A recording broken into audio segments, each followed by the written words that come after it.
15 of the deadliest hitmen in New York were currently diving for cover, terrified of a horse.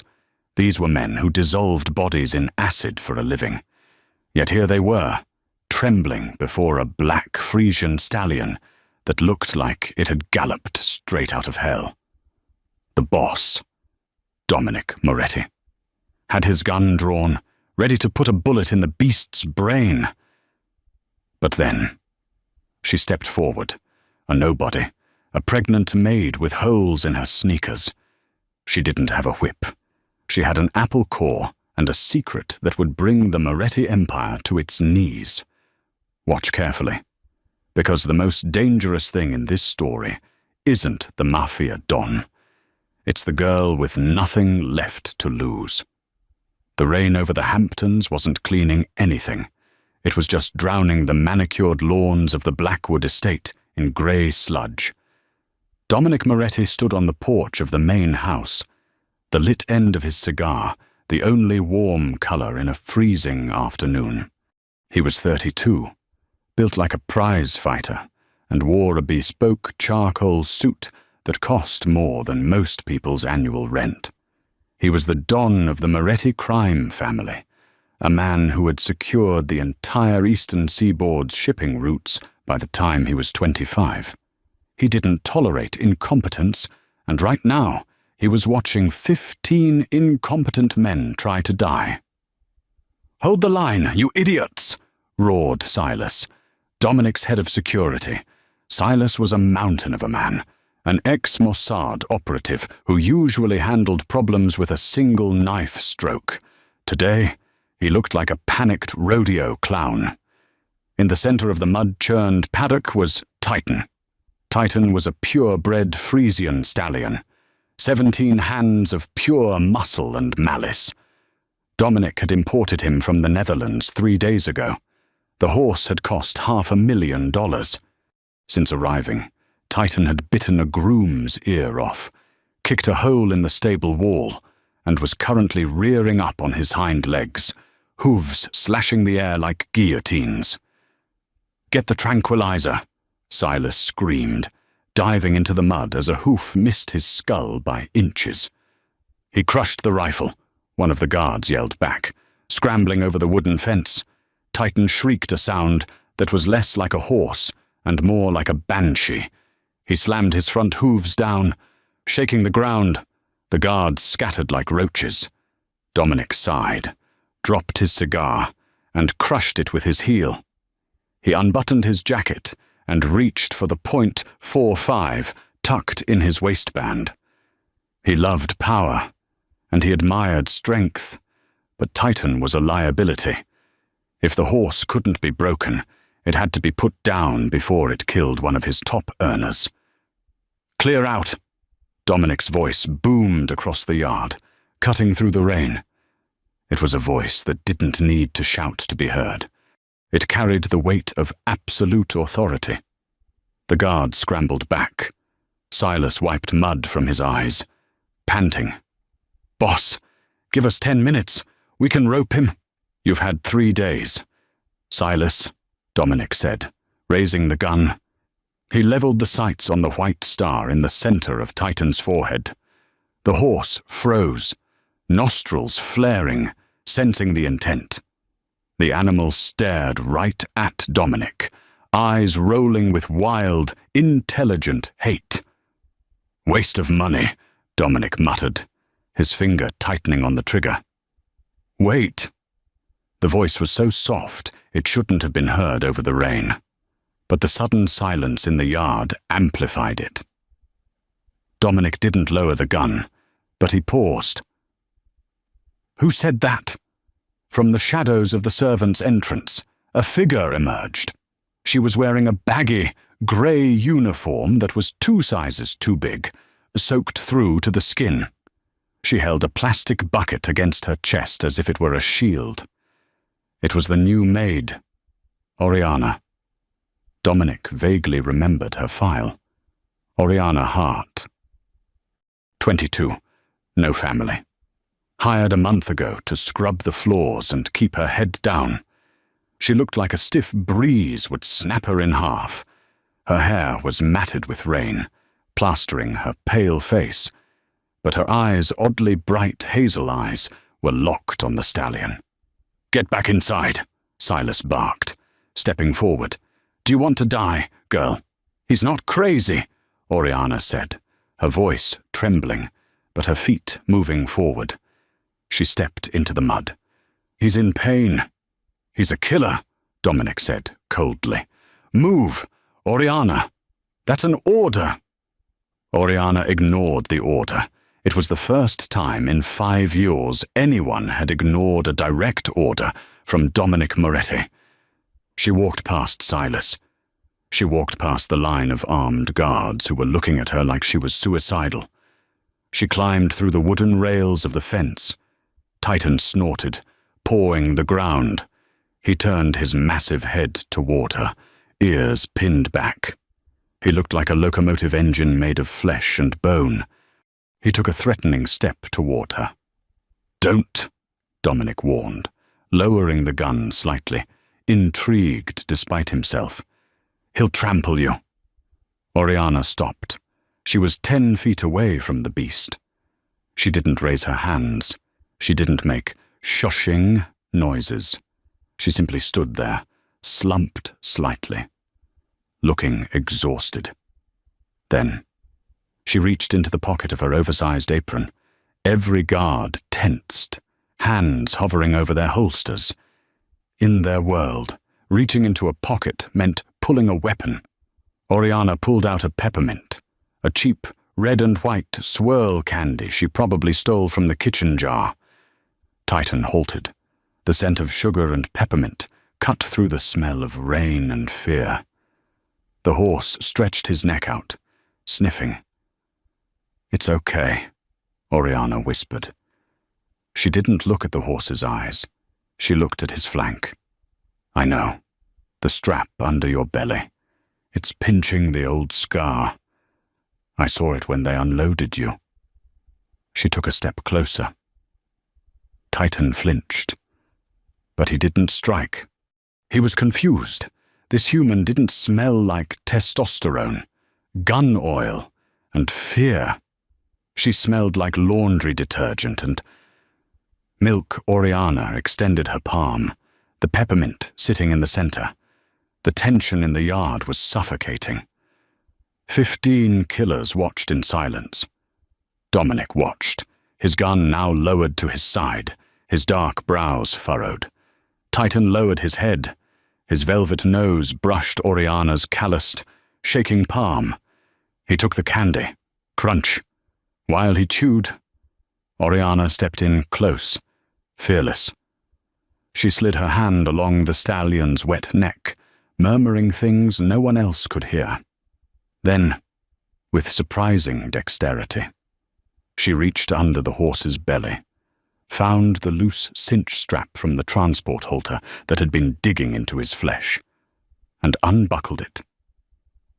Titan let out a long, shuddering breath. His head dropped until it rested against Oriana's shoulder. The beast was tamed.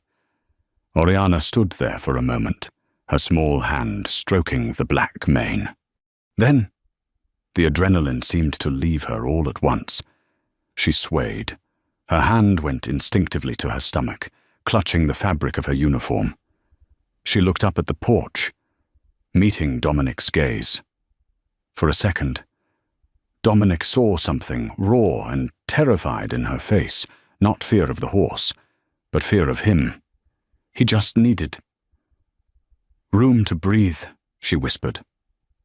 Then, Oriana Hart's eyes rolled back in her head, and she collapsed face first into the mud. The medical wing of the Blackwood estate was better equipped than most city hospitals. It had to be. Moretti soldiers often came home with bullet holes they couldn't explain to the police. Dominic sat in a leather chair in the corner of the recovery room. The air smelled of antiseptic and espresso. Dr. Aris, the family's private physician, was wiping his hands on a towel. He was a greying man who had removed bullets from Dominic's father 30 years ago. "Well," Dominic asked. He wasn't looking at the doctor. He was looking at the girl sleeping in the hospital bed. Cleaned up. She looked even younger. Vulnerable.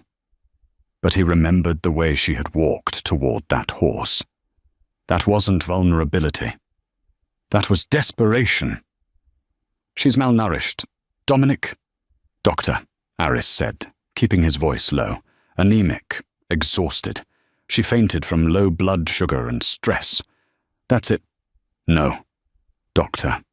Aris hesitated. He took off his glasses. She's also about 4 months pregnant. Dominic's eyes snapped to the doctor. Pregnant. She's hiding it well. Baggy clothes. But the baby is there. And Dominic, looking at the bruising on her arms and the healed fractures in her ribs, someone hurt this girl. Badly. Before she came to work for you. Dominic looked back at Oriana. Pregnant.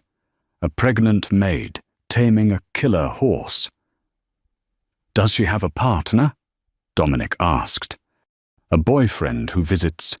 Security logs show she hasn't left the estate in the 30 days she's been employed, Silas said from the doorway. He was leaning against the frame, looking ashamed of the incident in the paddock. No visitors, no phone calls. She works.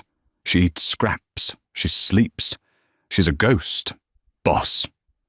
A ghost who humiliated my entire security team, Dominic said dryly. Silas flinched. I'll run a deeper background check.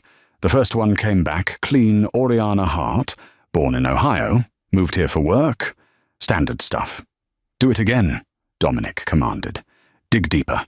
Women with clean pasts don't have broken ribs and the ability to calm Frisian stallions. And Silas, yeah, boss.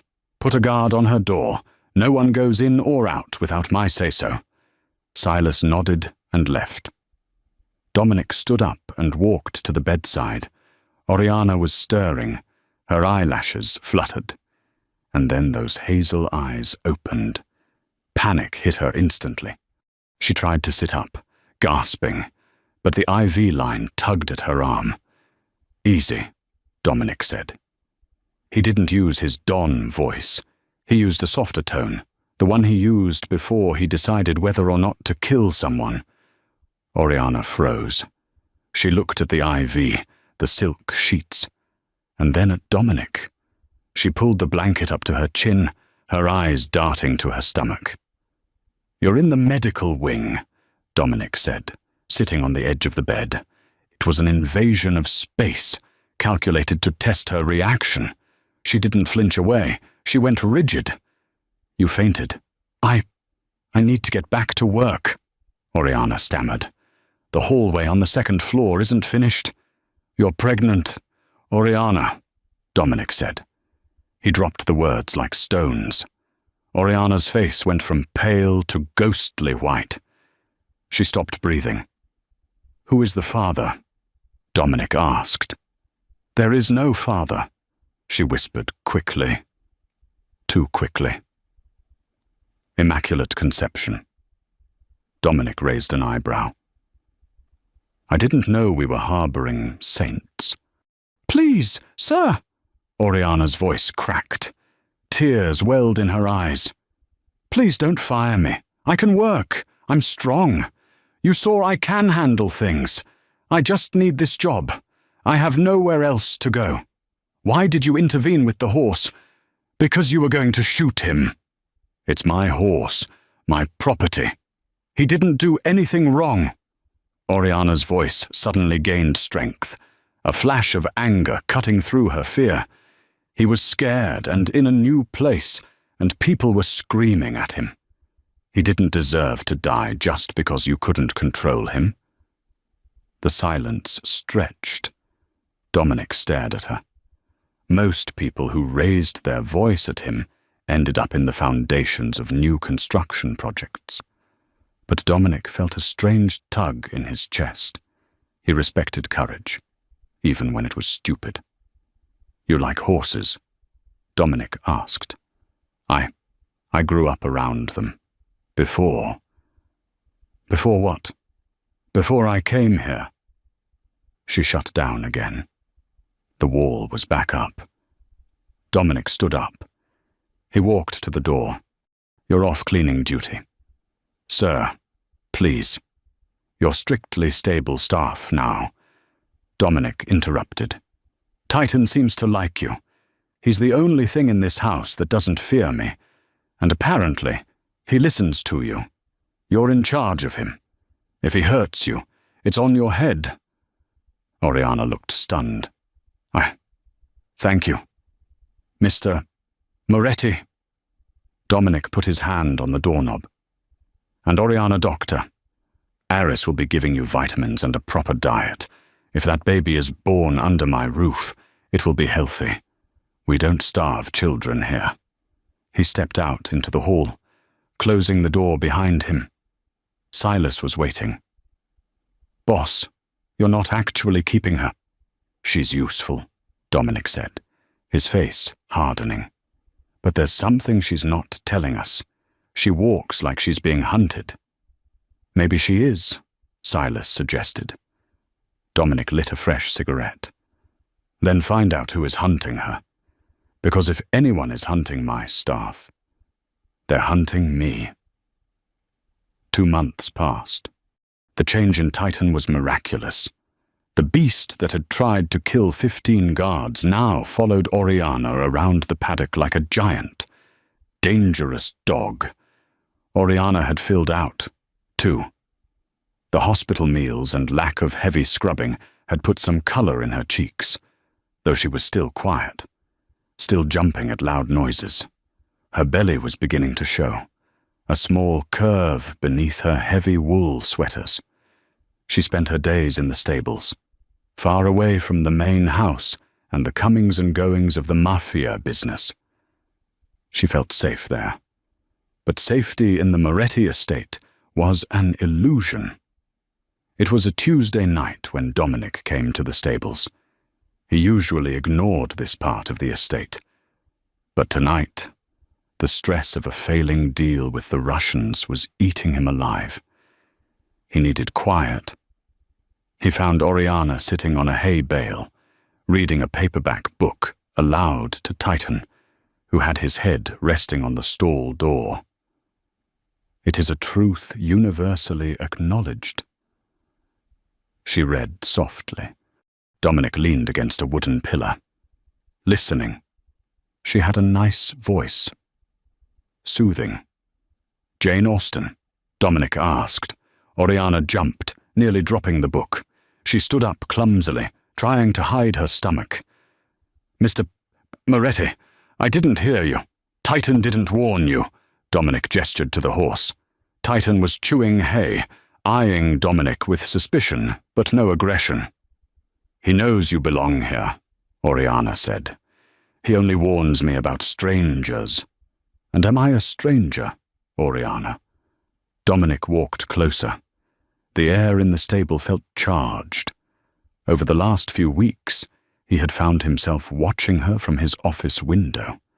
There was a dignity to her poverty that fascinated him. You're the boss, Oriana said simply. You've been here 3 months.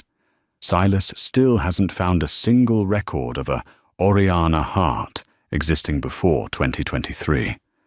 No high school transcripts, no driver's license history. You popped into existence 2 years ago. Oriana looked down at her boots. Paperwork gets lost. Not that much paperwork. Dominic stopped right in front of her. He could smell the vanilla scent of her shampoo. Who are you running from? No one. Liar. Dominic reached out and tilted her chin up.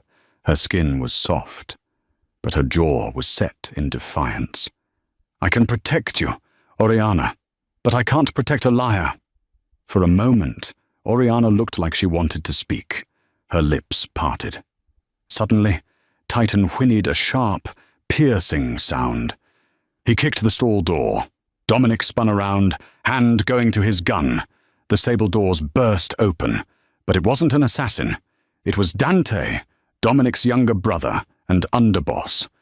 Dante was wild, reckless, and smelled of cheap perfume and expensive vodka. "Dom, there you are." Dante stumbled in, laughing. "Silas said you were playing cowboy." Dominic relaxed slightly, but his eyes narrowed. "What do you want?" "Dante." Dante's eyes drifted past Dominic and landed on Oriana. A slow, predatory grin spread across his face. Well, is this the horse whisperer? Silas said she was a looker, but he didn't mention the glow. He gestured to her stomach. Oriana stepped back, her hand going to her belly protectively. She recognized Dante, not from the estate, but from the news, and from before. Her heart hammered against her ribs. "Please don't recognize me." Dante walked closer, ignoring Dominic. "You look familiar, sweetheart. Have we met maybe at the Golden Club in the city?"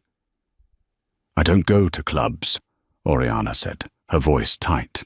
"Dante, back off," Dominic warned.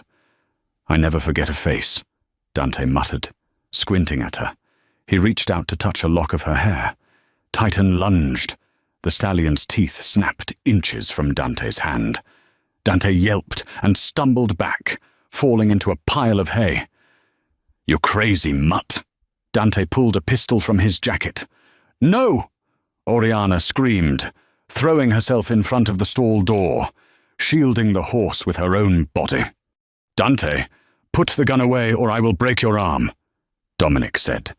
His voice was terrifyingly calm. Dante looked at Dominic, then at Oriana, then at the horse. He holstered the gun, laughing nervously. "Relax, brother. Just a joke. Jesus. This place is too uptight." He dusted himself off. "Russian meeting is rescheduled for midnight. Just came to tell you." Dante turned to leave, but he paused at the door. He looked back at Oriana, his eyes narrowed in calculation. "I know where I've seen you," he whispered, mostly to himself. "The senator's party, 2 years ago." He walked out into the rain. Oriana was trembling so hard her knees gave out. She sank onto the hay. Dominic was beside her in an instant. "He's drunk. He talks nonsense. He knows," Oriana whispered, tears streaming down her face. "He knows." "Knows what? That you were at a senator's party? Why does that matter?" Oriana looked up at Dominic, her eyes wide with terror. "Because the senator was murdered that night, and everyone thinks the killer got away." Dominic went still. The senatorial assassination was a massive, cold case. It was rumored to be a hit ordered by the rival Falcone family. "You were there?" Dominic asked. "I was the catering staff." Oriana sobbed. "I was in the pantry. I saw who did it. I saw his face. He saw me." "Who was it?" "Oriana." Oriana shook her head, terrified. "If I say it, I'm dead. He's powerful, more powerful than the senator." "Look at me," Dominic commanded. He grabbed her shoulders. "You are under the protection of the Moretti family now. No one touches you. Who was it?" Oriana took a shaking breath. "It wasn't a Falcone. It wasn't a stranger." She looked at the stable door where Dante had just exited. "It was your brother. It was Dante." Dominic froze. The world seemed to tilt on its axis. Dante reckless. Stupid Dante.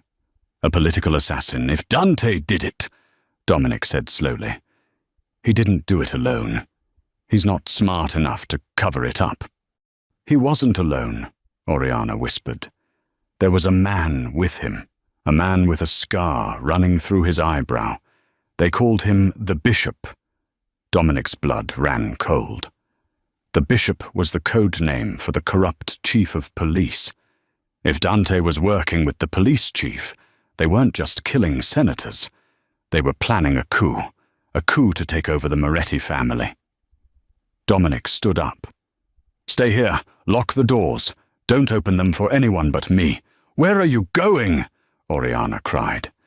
To find out if my brother is a traitor, Dominic said, checking his clip. And if he is, God help him. The air in the Moretti mansion felt different after Oriana's confession. It was thick, like the moments before a lightning strike. Dominic didn't confront Dante immediately. In the Mafia, a direct accusation without proof was a death sentence for the accuser, and if the traitor was blood, the proof had to be undeniable.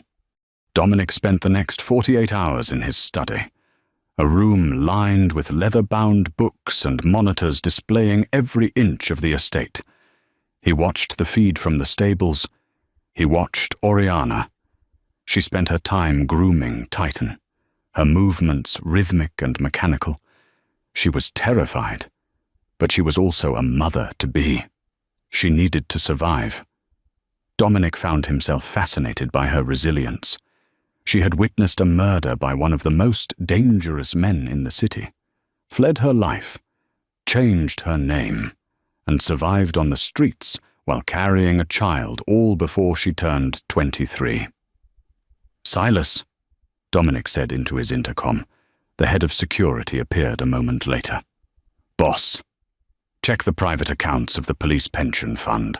Look for offshore transfers to a shell company called Apex Logistics, and find out where Dante was the night Senator Sterling was killed.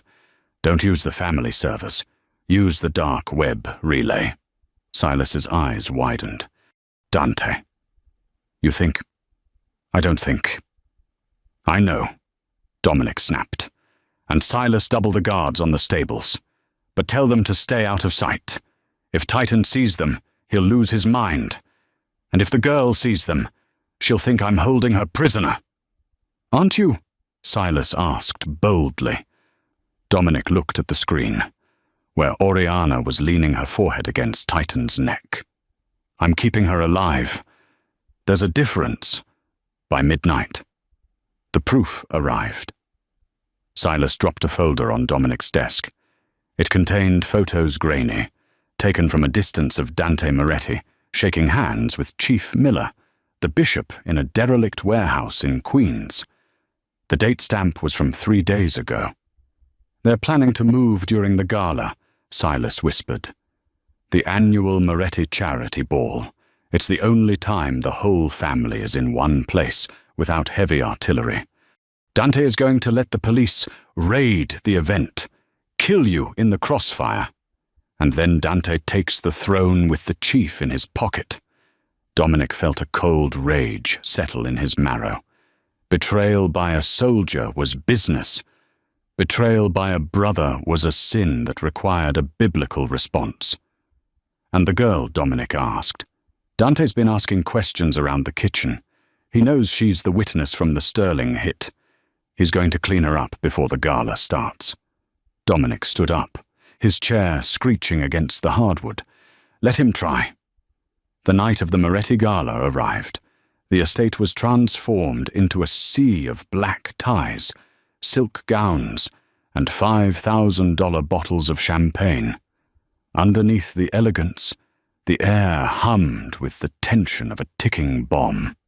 Dominic moved through the crowd, shaking hands and accepting tributes, his face a mask of bored royalty. He saw Dante across the room, looking manic, his eyes darting to the entrance. Enjoying yourself, brother?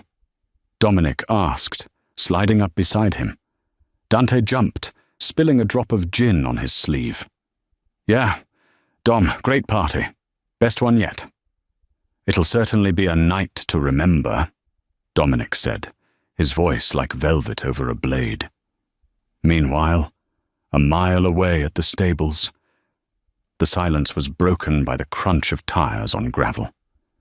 Oriana was in Titan's stall, hiding. She had sensed the shift in the wind hours ago. She had packed a small bag, but she knew she wouldn't get past the front gates. She had stayed with the only living thing that didn't want something from her. The stable door groaned open.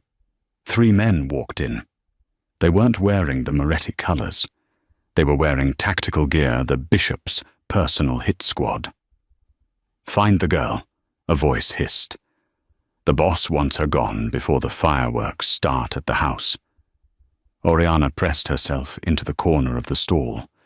Titan felt her fear. He let out a low, guttural rumble, his ears flattening against his skull. "In here," one of the men said, kicking a stall door further down. Oriana knew she couldn't hide forever. She reached up and unlatched Titan's gate. She didn't have a saddle. She didn't even have a bridle. Just a lead rope and a heart full of fire. "Go, Titan," she whispered. "Get out of here." She tried to shoo him, but the horse wouldn't move. He stood like a sentinel between her and the aisle. The hitmen reached the stall. The lead man, a scarred veteran named Miller, laughed when he saw her. "There you are, the little maid who saw too much. Shame. You're kind of cute."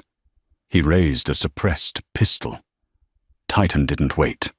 The stallion didn't just kick. He launched. He smashed through the wooden stall door like it was made of toothpicks. 1,700 pounds of muscle slammed into the hitman, sending him flying 30 feet into a stone wall. The sound of ribs snapping was like dry kindling breaking. The other two men opened fire. Thwip! Thwip! The bullets hissed through the air. One grazed Titan's flank, leaving a red streak on his midnight coat. The horse screamed, not in pain, but in fury. He reared up, his massive shadows dancing on the ceiling in the moonlight. "Titan!" "No!" Oriana screamed, but she wasn't stopping him. She was grabbing his mane. As Titan came down, his hooves crushed the second man's chest. The third man turned to run, but Oriana, fueled by an instinct she didn't know she had, whistled. Titan charged. He was a blur of black lightning. He cut the man off at the stable exit. Cornering him, Oriana slid down from the hayloft where she had scrambled. She walked toward the remaining hitman, who was shaking as he tried to unjam his weapon. "You shouldn't have come here," Oriana said. Her voice was cold, echoing Dominic's. "This is his home." Titan lunged, his teeth baring. He didn't kill the man, but he pinned him against the wall with his massive chest, the man's breath escaping in a wheeze. Suddenly, the stable was flooded with light.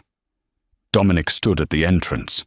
His tuxedo jacket was gone, his white shirt stained with blood, Dante's blood. Behind him, Silas and a dozen loyal guards stood with rifles raised.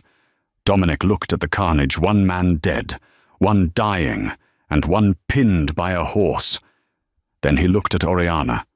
She was standing in the center of the chaos, her hand on Titan's nose, her eyes fierce and protective. Dominic walked toward her, stepping over the debris. He stopped a foot away. He looked at the scratch on Titan's leg, then at Oriana's trembling hands. "Are you hurt?" he asked. "I'm fine," she whispered. "But they tried. They were going to—" "I know," Dominic said. He reached out, and for the first time, he didn't touch her chin to intimidate her. He tucked a stray hair behind her ear. "It's over, Oriana. Dante is in the cellar. The bishop is being retired as we speak." He looked at the stallion. Titan huffed, blowing hot air against Dominic's chest. Dominic didn't flinch. He reached out and placed a hand on the horse's neck. "You did well, beast," Dominic murmured. He turned back to Oriana. "The world thinks the witness to the Sterling murder died tonight in a stable fire. I've already had the secondary barn torched. As of tomorrow, Oriana Hart doesn't exist." Oriana's heart skipped. "Then, who am I?" Dominic's gaze darkened with a possessive heat that made her breath catch. "You are whatever you want to be. But if you stay, You'll be the woman who tamed the Moretti family, and your child will never know a day of fear." The silence that followed the night of the failed coup was louder than the gunfire had been. The Blackwood estate, once a place of bustling criminal activity, had been transformed into a gilded fortress of isolation. To the outside world, Dominic Moretti had simply tightened his grip, pruning the weak branches of his family tree. But inside the limestone walls, the atmosphere was thick with the scent of lilies and the oppressive weight of things left unsaid. Oriana had been moved.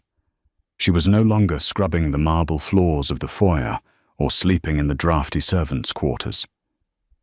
Dominic had installed her in the East Wing, a sprawling suite of rooms decorated in shades of cream and gold, with floor-to-ceiling windows that looked out over the paddock. He provided her with the finest silks, a private chef, and enough books to fill a small library. Yet, for all the luxury, the guards at her door didn't face outward to protect her. They faced inward to watch her. She was 8 months pregnant now. The slender, fragile girl who had walked into the path of a rampaging stallion had vanished, replaced by a woman who carried the heavy burden of her child with a quiet, weary dignity. Her belly was a prominent curve beneath her cashmere sweaters, a constant reminder of the life growing inside her, a life that Dominic Moretti had claimed as his own responsibility. Dominic, however, was changing. The man who had once ruled New York with a heart of flint was becoming obsessed. He spent his days in his study, ignoring the calls from the commission and the grumblings of his capos. Instead, he watched the security monitors. He watched Oriana rid to the baby. He watched her brush her hair. He watched her stand by the window and stare at Titan, who roamed the paddock like a restless shadow. One evening, as a bruised purple sunset bled across the Atlantic horizon, Dominic entered her suite. He didn't knock. He never did. He found Oriana sitting on the velvet chaise lounge, a book of poetry forgotten in her lap. "You didn't eat your dinner," Dominic said, his voice a low vibration in the quiet room. He walked over to the small table where a plate of untouched sea bass sat cold. "I wasn't hungry, Mr. Moretti," she replied, not looking at him. "Dominic," he corrected her, his eyes narrowing. "I've told you to call me Dominic. You aren't a servant anymore." "Oriana." "Then what am I?" she asked, finally turning her hazel eyes toward him. They were sharp, filled with a defiance that no amount of silk could soften. "I can't leave. I can't speak to anyone. My every move is recorded. If I'm not a servant, I must be a prisoner." Dominic stepped closer, the heat radiating from his body. He reached out, his thumb tracing the line of her jaw. It was a gesture that hovered dangerously between a caress and a threat. "You are the mother of a child born under my protection. That makes you the most precious thing in this house. In my world, precious things are kept behind iron bars." "Is that why you kept your brother behind iron bars?" Too, the air in the room seemed to vanish. Dominic's hand dropped. His face, usually an unreadable mask of Roman features, twitched with a sudden, violent spark of emotion. "What did you say, Dante?" she whispered, though she knew that wasn't the brother she meant. "You told me he was in the cellar. You told me the unreliable elements were gone. But there are ghosts in this house. Dominic, I hear them when the wind blows off the ocean." Dominic turned away, walking to the window. Below, Titan let out a lonely whinny, the sound echoing through the salt air. "Dante was a traitor. He chose his path. I merely gave him the end he deserved." "And Leo, Oriana's voice was barely a breath, yet it hit Dominic like a physical blow. Dominic froze. He didn't move for a long time. The name Leo hadn't been spoken in the Moretti house for a decade. Leo was the eldest, the golden boy, the one who was supposed to take the throne before he died in a car accident in the mountains of Italy. "Leo is dead," Dominic said, his voice sounding as if it were coming from the bottom of a well. "He died 10 years ago." "Did he?" Oriana stood up, moving toward him with a slow, heavy gait. She reached into the pocket of her cardigan and pulled out a small, crumpled piece of paper. It was a photograph, old and worn at the edges. Dominic took it, his fingers trembling almost imperceptibly. The photo showed a man standing in a sun-drenched field of sunflowers in Ohio.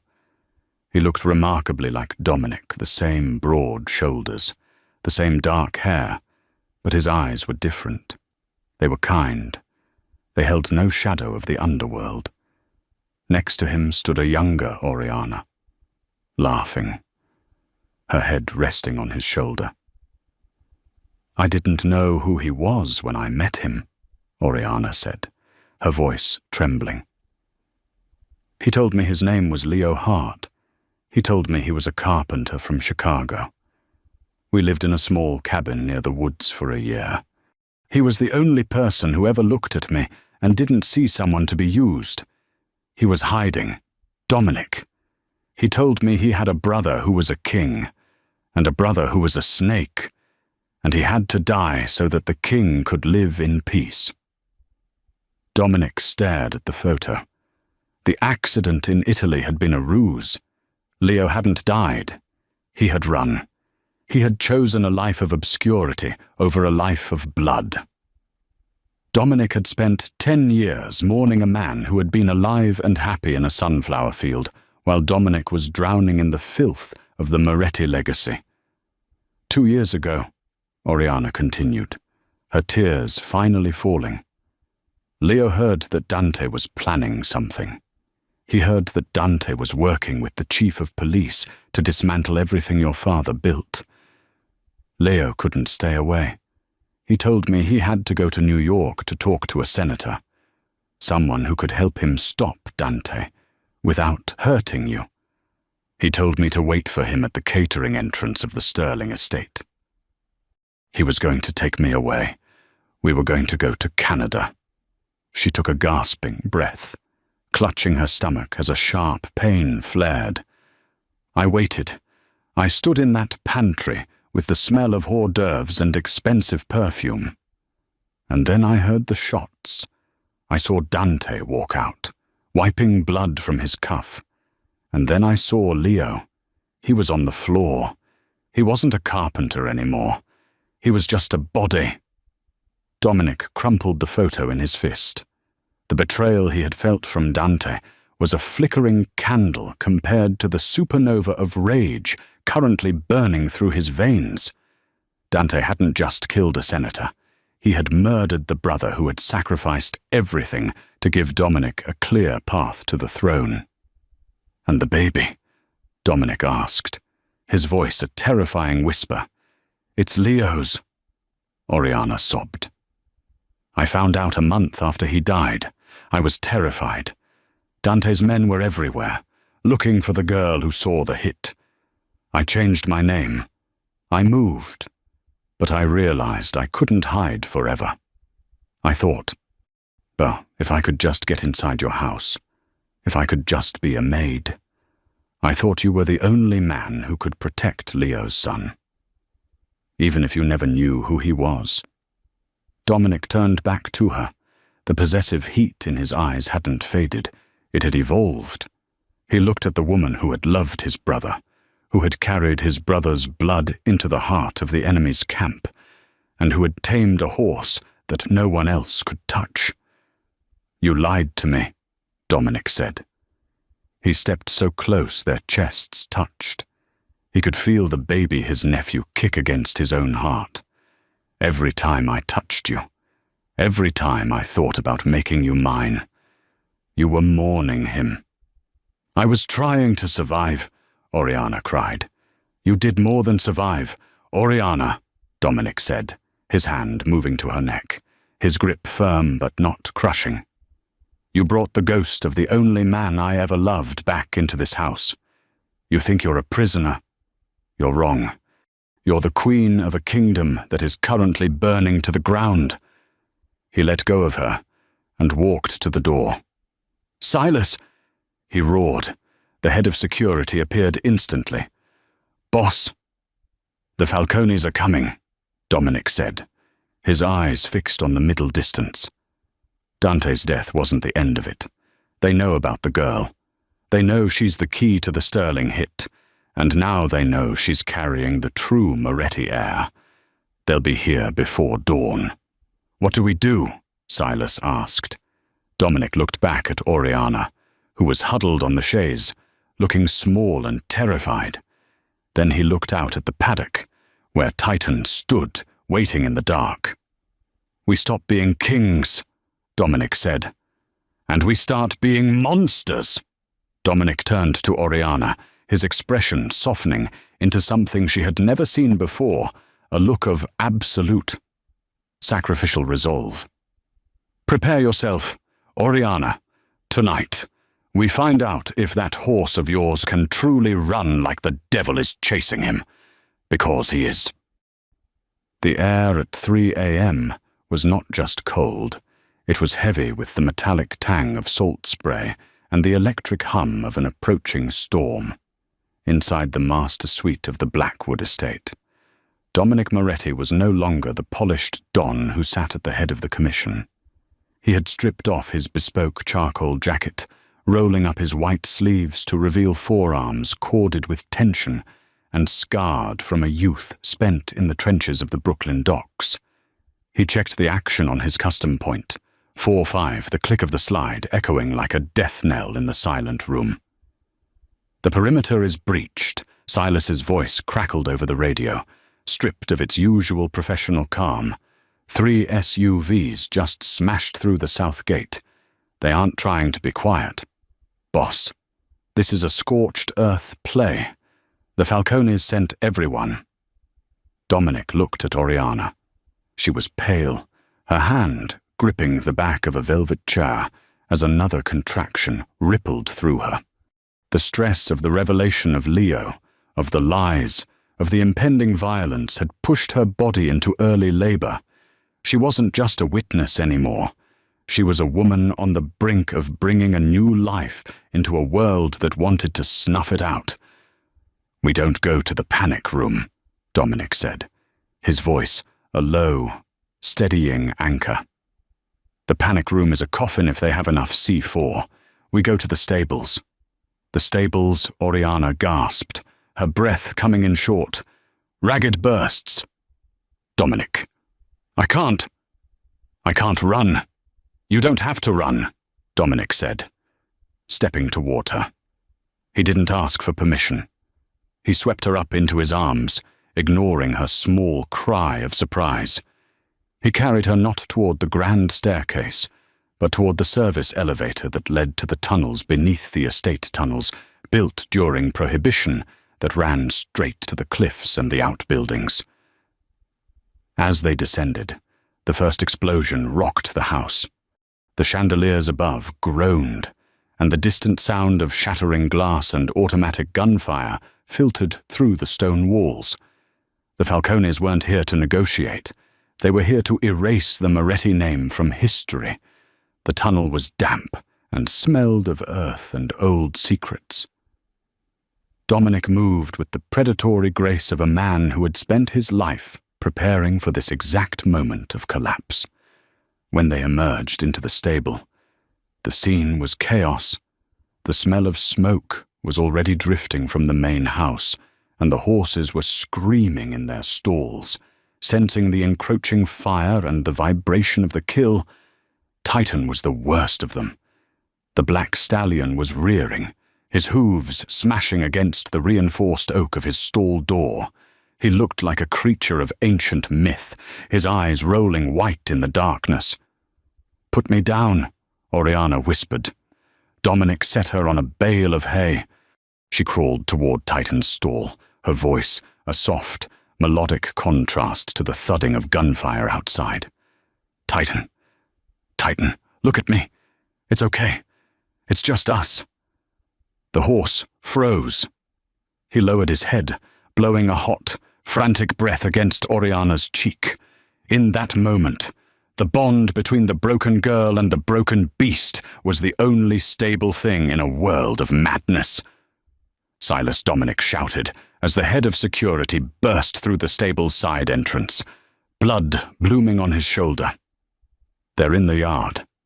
Boss. We've got maybe 2 minutes before they realize we aren't in the main house." Dominic turned to Oriana. He grabbed a heavy wool blanket and wrapped it around her, then helped her up. He didn't have a saddle, and there was no time for a bridle.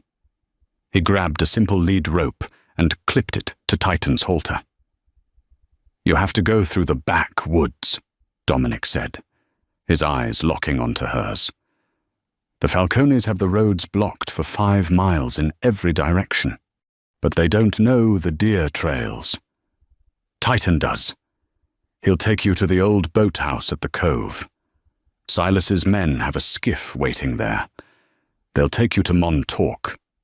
Oriana gripped his forearm, her fingers digging into his skin. "You're coming with us. You have to. I'm the target." "Oriana," Dominic said, and for the first time, he smiled. It wasn't the smile of a businessman. It was the smile of a man who had finally found something worth dying for. "If I'm on that horse, they'll hunt you until the ends of the earth. If I stay here, I'm the only thing they'll see. I'm the distraction. Dominic, now listen to me." He grabbed her face, his thumbs wiping away her tears. "That baby. Leo's son. He's the best of us. He's the only part of my brother that Dante didn't manage to kill. You keep him safe. You tell him about the carpenter from Ohio. You don't ever tell him my name. You hear me?" Oriana sobbed, nodding as another contraction hit. Dominic hoisted her up. It was a struggle. Her weight shifted by the pregnancy. But Titan stood like a statue of granite as she climbed onto his broad, muscular back. She twined her fingers into his thick mane.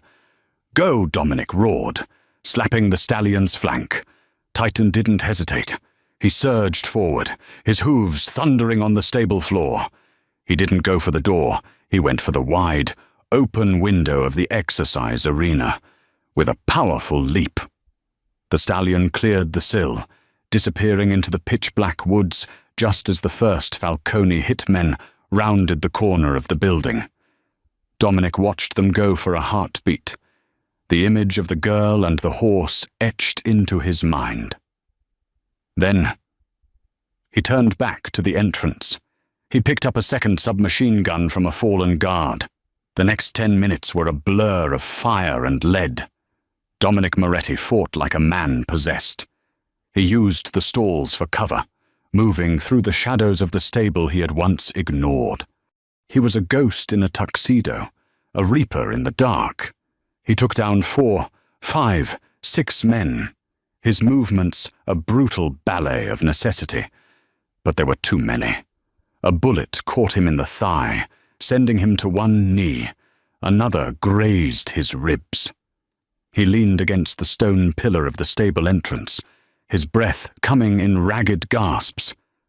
Through the trees, he heard it, a distant, triumphant whinny. Titan had reached the ridge. They were clear. Dominic let out a blood-soaked laugh. He reached into his pocket and pulled out his gold lighter. The smell of gasoline was heavy now. The Falcones had begun tossing Molotov cocktails. "Come and get it, you bastards," he yelled, his voice echoing over the roar of the flames.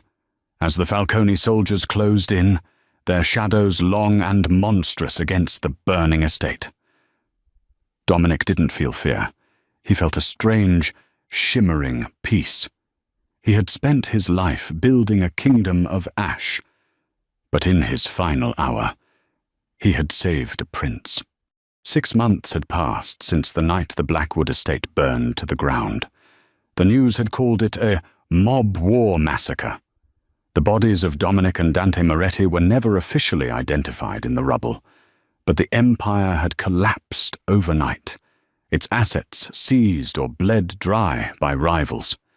In a small, quiet town in upstate New York, far from the reach of the city, a woman sat on a porch. She was wearing a simple denim shirt and leggings, her hair tied back in a messy knot. In her arms, a baby boy with dark, inquisitive eyes and a shock of black hair was drifting off to sleep. Oriana looked out at the rolling pasture. In the distance, a massive black Frisian stallion was galloping along the fence line. He was older now, scarred by a bullet graze on his flank, but he moved with the same untamable fire he had shown on the day he arrived at Blackwood. The sound of a car engine made her tense, a reflex she couldn't quite shake. An old, beat-up truck pulled into the driveway. A man got out. He moved with a slight limp, his face marked by a jagged scar that ran from his temple to his jaw, but his eyes were clear. It was Silas. He had survived the cove, though barely. He didn't say much. He never did. He just walked up the porch steps and handed her a small, heavy envelope. "It's from the offshore account," Silas said quietly. "Enough to keep the farm running for 3 lifetimes. And a new identity for the boy when he's ready." Oriana looked at the envelope, then at her son. "Do you think he'd be proud?" Silas looked out at the stallion, who had stopped his gallop to stare at them. His head held high. "I think he'd say you tamed the only things that mattered, Oriana." Oriana looked down at the baby. "His name is Leo," she whispered, "but his middle name is Dominic." As the sun began to set over the peaceful valley, the stallion let out a long, resonant whinny that seemed to echo through the hills, a final salute to the king who had died so that the beast and the beauty could live. And that is the end of the Moretti legacy, a story that began in blood and ended in the quiet peace of an upstate farm. Dominic Moretti chose to be the monster so that a new generation could be free, proving that even the most hardened hearts can find redemption in the face of true innocence. If this story gripped you from start to finish, please give us a thumbs up. Your support keeps these stories coming. Share this video with someone who loves a mix of mafia drama and epic romance. And make sure to subscribe and hit that bell icon so you're the first to know when our next cinematic tale drops. What did you think of the ending? Was Dominic a hero or a villain? Let us know in the comments below. Thanks for listening, and we'll see you in the next story.